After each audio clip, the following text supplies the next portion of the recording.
Oyez les tocards, comment ça va? Vous êtes bien sur le repère de Stifler où vous allez passer un super bon moment parce qu'aujourd'hui on va se faire une petite étude de deck. C'est le deck Kuribo, et oui, qui est un peu remixé parce que j'ai vu pas mal de decklists qui sont super intéressants, notamment avec le Chevalier Hâtif Rouge.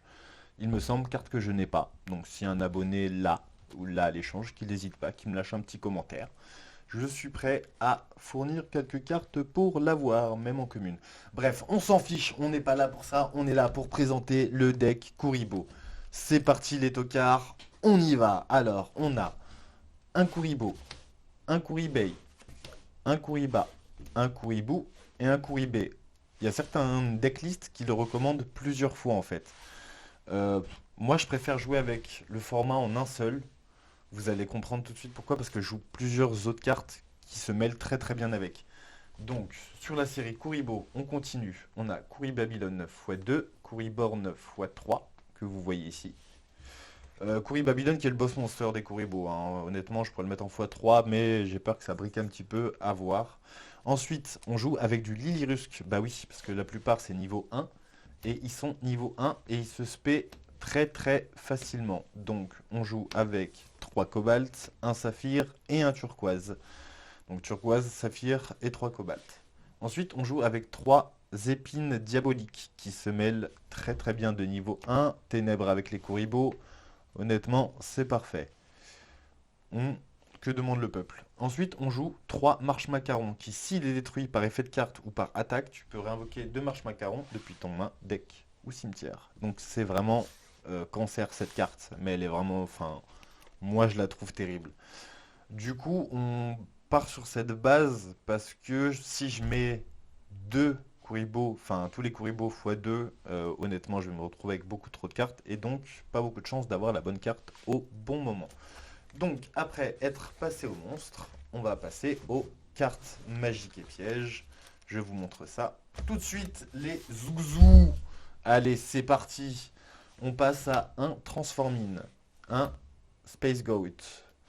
Et oui, Space Goat et Transformine, on a exactement la même carte qui est ici, qui s'appelle Sundae au jeton. Donc, si vous n'avez pas Transformine, vous pouvez prendre un Sundae au jeton, qui est une carte relativement très, très commune et très facile à trouver, et qui détruit tous les jetons sur le terrain, et détruit le même nombre de cartes chez votre adversaire. Donc, carte très très forte. On joue un sacrifice inutile, un gobelin parvenu, un tourbillon jumeau pour péter parce que c'est toujours utile, et puis les Kuribo, ça ne dérange pas de les défausser.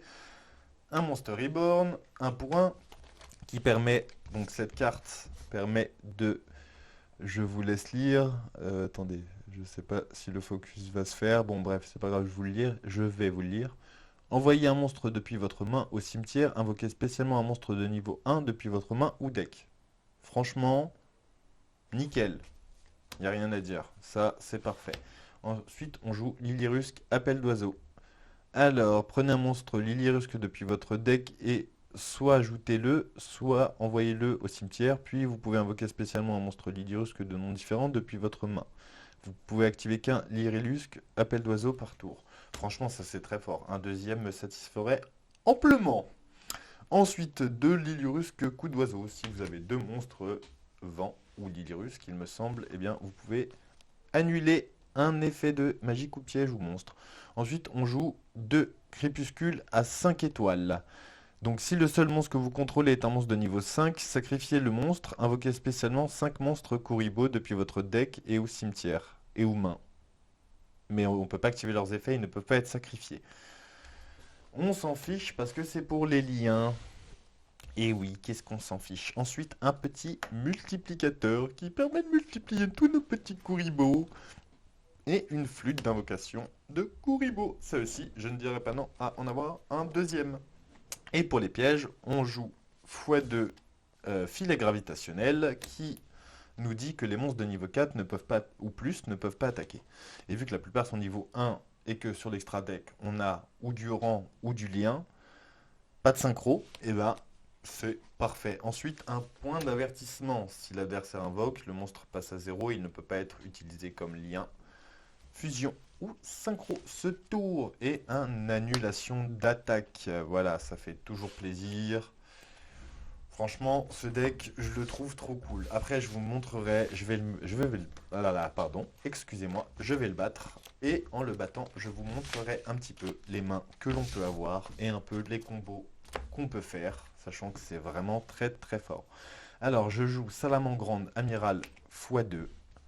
Voilà, je joue le renoncé anima, contrôleur de la pesanteur, un phénix du cauchemar, un décodeur bavard, une licorne du cauchemar, les chevaliers fantômes de la bardiche rouillée et un décodeur bavard pour les links. Oui, un décodeur bavard que j'ai eu dans mes cols.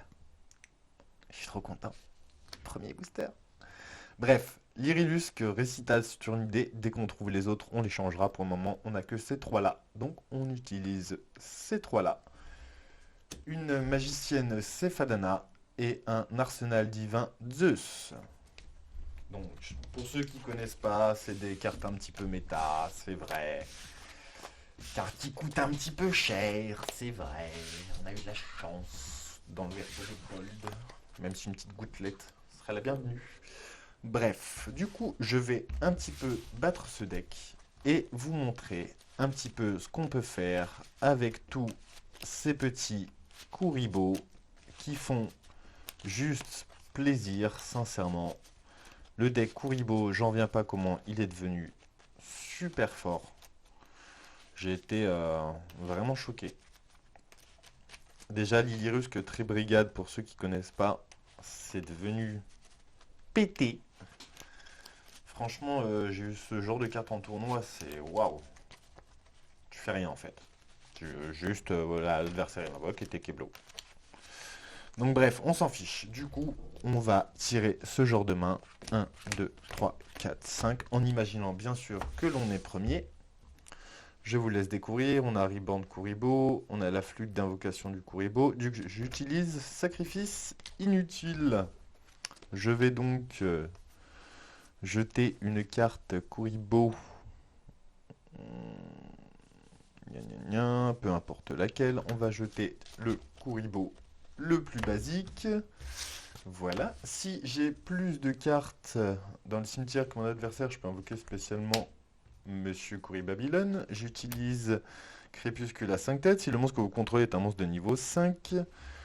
Voilà. Durant la battle phase, vous pouvez envoyer cette carte à la main. Si vous le faites, invoquer spécialement un Kuribo. Donc ça, on s'en fout. Donc on va utiliser l'effet de lui.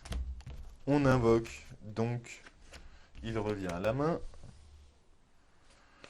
Hop là, on invoque tous nos petits Kuribo, tout mignons, tout mims. Voilà. Oh, le blanc. Je crois que le blanc, c'est ce que je préfère. Genre, je crois que le boss monster aussi, je le kiffe, hein. Honnêtement, ça se départage entre les deux. Très très fort. Du coup, nous avons nos 5 Kuribo. Donc dans notre main, nous avons Reborn Kuribo. Tu détruis au combat et t'envoies au cimetière ce tour. Donc ça, on s'en fout. Vous pouvez bannir cette carte depuis votre cimetière. Donc ça, on s'en fout. Donc, nous utilisons la flûte d'invocation du Kuribo. Donc, on va chercher une carte qui est toujours traitée comme Kuribo. Kuriborn, voilà. Nous prenons un petit Kuriborn à notre main. Et les gars, je vais vous montrer. C'est parti pour la violence. Alors, qu'est-ce qu'on peut faire? On peut déjà faire un anima, par exemple. On peut faire un amiral, on peut faire 2 amirals. On pourrait faire, par exemple, ça. Nous pourrions faire aussi, bien entendu, cela. Ce qui est ensuite cela. Voilà, ça c'est très très fort déjà. Ensuite, on pourrait faire un petit rang 3. Non. On pourrait faire un petit rang 2, par exemple. Voilà. Donc tout ça, ça part au cimetière. Nous faisons un petit rang 2. Ici donc nous avons toujours rang 3. 23. Non, j'ai mal joué. J'ai très très mal joué pour l'exemple.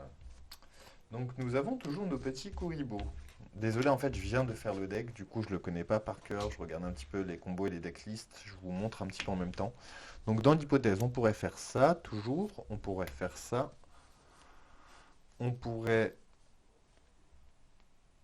faire ceci. Voilà. Ensuite de ceci, nous avons Monsieur Assecoder qui vient nous venir en aide. Voilà. Et suite à ça, nous avons toujours ceci. Et bien voilà, comment vous dire que bah, c'est pété quoi. Parce qu'après Assecoder, vous faites ses effets, vous bannissez des monstres en fonction des attributs qu'ils ont. Et c'est maximum des attributs différents. Donc là, nous avons ténèbres, là, nous avons feu. Il prend 1000 fois le nombre lien qu'il y a ici, donc il passe à 3500 et 3500, je peux bannir les monstres pour supprimer une carte sur le terrain. Franchement, c'est très très fort. Voilà. Ensuite, si je voudrais, hop là, on refait les effets, gna gna gna, il revient à la main. Tous les Kuribo qui étaient là repartent. Enfin bref, c'est un délire. Ce deck, c'est un délire. Donc voilà, bah, j'ai été content de passer un petit moment avec vous, où je vous ai présenté ce petit deck Kuribo, qui est très très fort. Moi je vous le dis les gars, honnêtement, testez-le si vous pouvez chez vous. Dites-moi en commentaire s'il y a des meilleures façons de le jouer que la mienne. Dites-moi ce que vous auriez joué. Ça m'intéresse parce que j'aimerais vraiment connaître la meilleure decklist en fonction de toutes les decklists que j'aurais eu de ce deck. Ça me ferait vraiment plaisir. N'hésitez pas à liker, partager la vidéo si ça vous fait plaisir. Parce que Stifler, il est toujours prêt. Voilà, c'était le moment de folie. Donc partagez, likez, activez la petite cloche qui est juste en bas, là. Et ça me ferait très plaisir de continuer à vous présenter des decks. D'ailleurs, pour le prochain, je vous présente un deck rétro que l'on va un petit peu mettre en méta. Et oui les amis, je ne dis rien de plus, je vous laisse la surprise. Et au prochain épisode, les Enfoirax. Allez, salut. Bisous.